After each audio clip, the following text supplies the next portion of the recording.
Kent Peters and Money Talk here with another video. Yes, I'm using my old phone.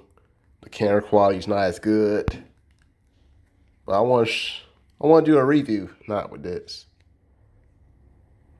with my Griffin app. So about a few weeks ago, I went over the Griffin app. So I'm going to tell y'all what it's like long term. So the reason I got this Griffin app is so that every time I basically go spend money at a company, Griffin will invest like $1 into it. So go in. And one thing I like about Griffin, I can turn it off anytime I want to. So if I do not want them to put in like $1 into a company, I can turn it off. I'm trying not to show information, but yeah, I'm trying to hide my bank information. But see that there? If I turn that off, then they won't take anything out of the companies. I was kind of wondering if Griffin actually worked, if it would actually invest like $1 into every company. Cause if it didn't, I was going to just close the account. But from what I see, it has invests into it. Honestly, some of these stocks went down. Even Robinhood has its own stock, believe it or not. Cause I buy like stock in Robinhood every month. So on here I can buy, it's like a company on here. I can invest in Robinhood itself. PayPal, I think a lot of us use PayPal. So you see all these companies, JP and Morgan, Chase, McDonald's, Amazon. I use Amazon quite a bit. Of course, some of these are pending, like the shells. So I went there. When did I go there? I think it was like last week I went there. So I should get $1 in there by next week. Activities. So $11 in the stock market last week. The week before was $9. Before that it was $5.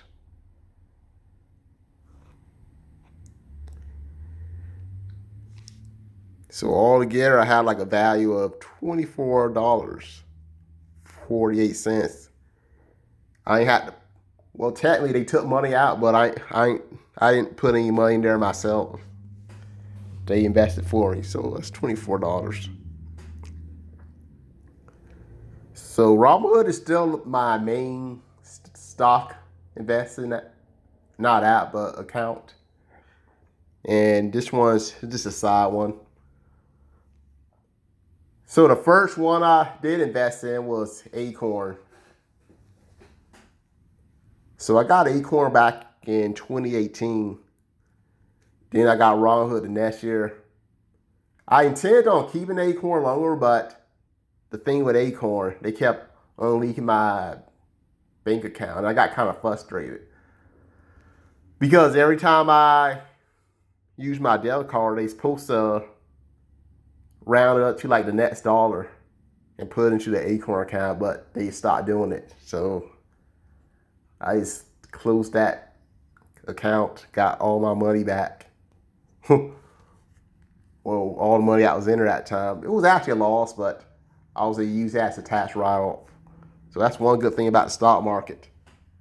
And the Griffin app just locked up on me too.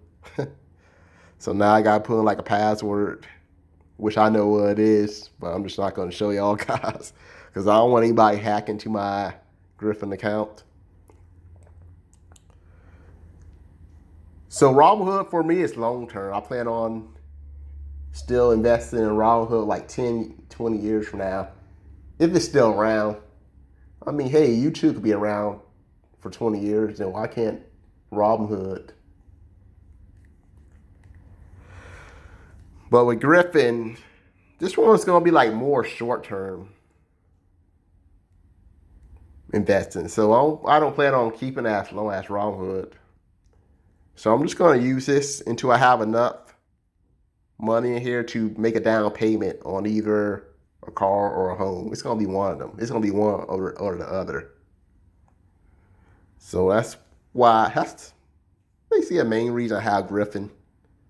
It's going to be my down payment on either a car or a home. So it's going to be one of them I make a down payment on.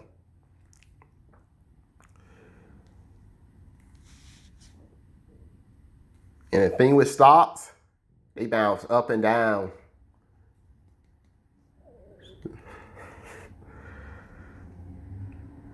So Griffin just does all the work with investing. So if I go to sales, as you saw, if I use my car at sales, get some gas, they'll automatically invest like $1 into it without me doing anything. I could add my own money into it, like do it myself manually, but I just had it set for automatically. And if it ever gets too much, I can just close it to where it doesn't automatically take my money and invest it. So Griffin, as right now, it's good. It's a good app. I like it. It does charge you like a monthly fee, but it's not that bad. It's not that big. Or you just pay $30 for a whole year. I had it set up for monthly because I wasn't sure how long I was going to keep it. If it didn't work as good as it said it was, then I was going to just delete it. But so far, it works like it's promised. Obviously, not every company you use your card on is going to give you like a stock. Because Racetrack, I guess you can't invest. I don't even know they have a stock with Racetrack. But either way, I did not get anything invested with Racetrack. Publix, well, the thing with Publix is actually private. You have to be an employee to invest with Publix, which I was an employee at Publix. So I actually got some stocks in Publix. I didn't even know at first. Because I remember like spending like $20 to get like one stock back in 2010. I thought I got rejected. So I got frustrated and forgot about it. But it turned out it didn't get rejected. And there was like stock split. So I think I had like 4 stocks with Publix now. But that's because I was an employee. So with Griffin, it's not going to give me stocks for Publix. It'll give you one for Wendy's. I guess because Wendy's is more published with their stock. It's available to the public. McDonald's, yes, it's available to the public.